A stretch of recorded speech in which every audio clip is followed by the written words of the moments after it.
Hello, everybody. This is about extension members, which is a new feature in C# 14, which is also available as part of the .NET 10 if you use the newest language pack with it.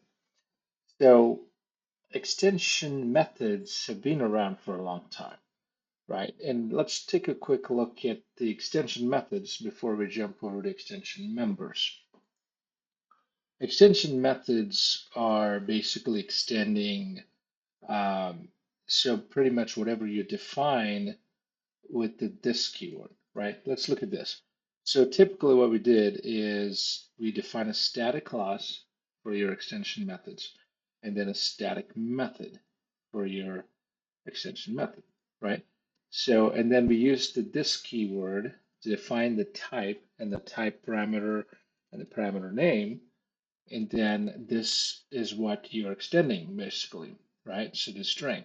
So in this case, I am just simply checking to see if that string starts with an R with a cursor ignore case option here. Now to use this, we basically look at, we get a string, right? And then we just use starts with R. So look, the string, it's invoked on a string, which is the instance type, right? So that's how we used it. And this has been around for a long time, nothing new here. But now let's switch over to extension members. So there are different types of members, right? I am only showing you the methods here, which are the one of the extension members. You also have extension members that are properties, both static properties and instance properties, and also extension operators.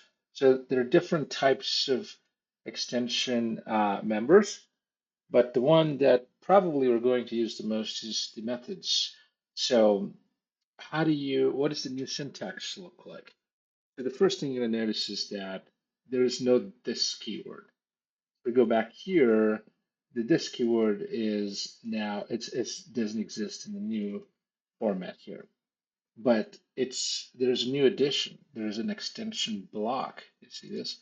So whether you're using a static version of this or a non-static version. In either case, you have an extension block. Right? In this case, you have two different classes here just for demonstration.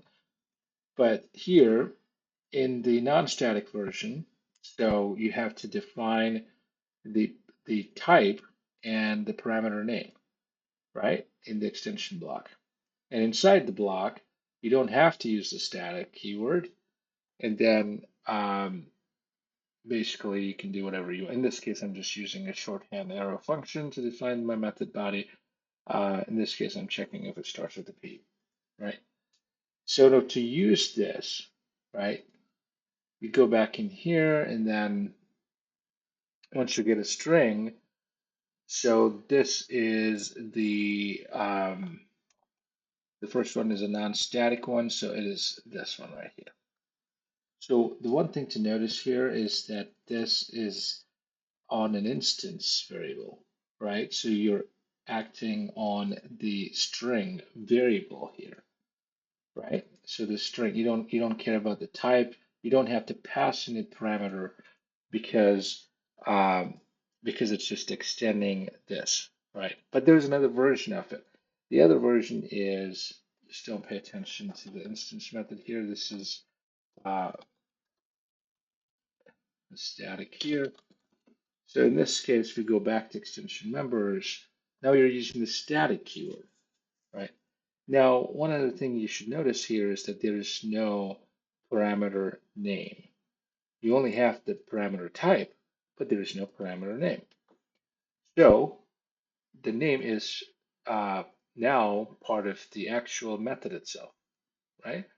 So that means when you use it, you have to pass that variable. Now you get the string again, but you have to pass it to the method. In this case, you're not passing it because you're already chaining it to the instance, right? In this case, you're directly extending the string type. right? So if you go back to the extension members again, so you don't have the parameter name here, but you're extending just the type directly. In this case, you're extending the actual instance variable, right? That's how one way to remember this. So the syntax is not very simple. It looks a little convoluted, but maybe in C Sharp 15 or .NET 11, maybe you'll see an update to this. I'm not quite sure, but as of right now, this is one of the newer features of the extension member. Remember, this is only one of the types of extension members. You still have the properties and operators and stuff like that.